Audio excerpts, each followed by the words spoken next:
Pues ahí está la polémica del día, esta dura respuesta de Iván Mordisco al presidente, eso no lo puede negar nadie, pero una respuesta que sí hay que tomar con pinzas, como dice el presidente del Congreso, no se puede volver Colombia un país donde resulta que los denunciantes son los que están por fuera de la ley, hay que tener mucho cuidado con eso, y además si se les cree a unos, pues entonces ¿por qué no se les cree a otros? Pero aquí sí debería venir una investigación, sin lugar a dudas. Efectivamente, hay varias dimensiones que se desprenden de este hecho que conocimos hoy, que además es de una altura francamente deplorable. El chofer, que es un traqueto vestido de subversivo, sí, cuando yo le apoyé su campaña y sí no era ningún tipo de traqueto, mejor dicho, ojo al nivel de la discusión política, y no solamente me refiero a las palabras, me refiero a los hechos que hay detrás de esas palabras. Tres implicaciones, la primera de ellas, el manto de duda que cae sobre la legitimidad de la elección del presidente Petro. Y no solamente porque uno diga que Iván Mordisco era clave para elegir a Petro o qué sé yo, sino porque ya son muchos más elementos los que se suman a las investigaciones que ha venido teniendo.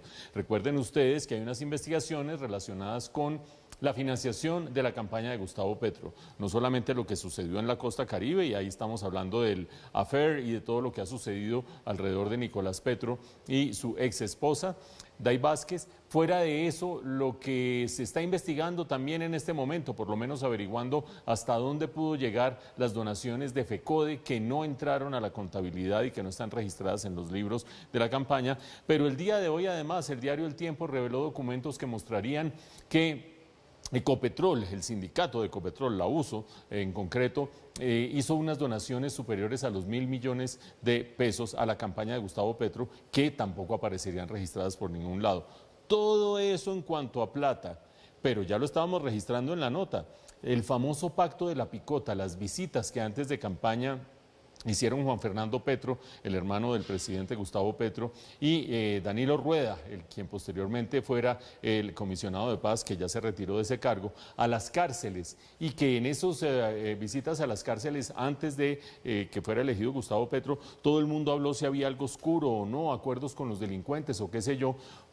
ponen un manto de duda adicional acerca de qué rol pudieron jugar las disidencias de las FARC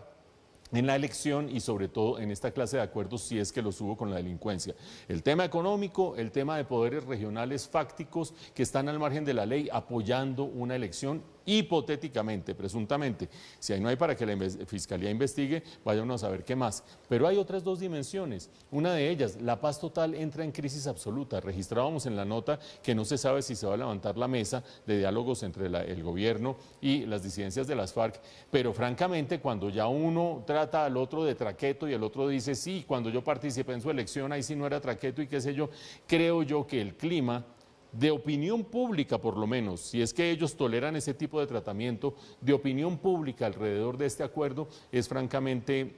bastante lleno de escepticismo. Y finalmente, una dimensión que mencionaba Paula, creerles o no creerles a los actores al margen de la ley acerca de lo que dicen para procesos o electorales o judiciales o lo que ustedes quieran. ¿Por qué esa alusión es importante? Pues porque paralelamente, mientras la gente se pregunta si Iván Mordisco está diciendo la verdad o si no habría que creerle a un bandido, paralelamente todo el mundo, incluido el presidente Petro que está ahí, está muy atento a lo que pueda decir Salvatore Mancuso acerca de distintas cosas, pero entre ellas los posibles vínculos del expresidente Álvaro Uribe con la creación de grupos paramilitares. Entonces, lo que diga Iván Mordisco acerca de la campaña de Gustavo Petro se desdeña porque es que es un bandido, pero lo que diga Salvatore Mancuso sobre la presunta vinculación del expresidente Álvaro Uribe con grupos paramilitares, eso no se desdeña, es algo que debe decidir la justicia, la idoneidad de los testimonios del uno y la idoneidad de los testimonios del otro, y sobre todo pruebas para sustentar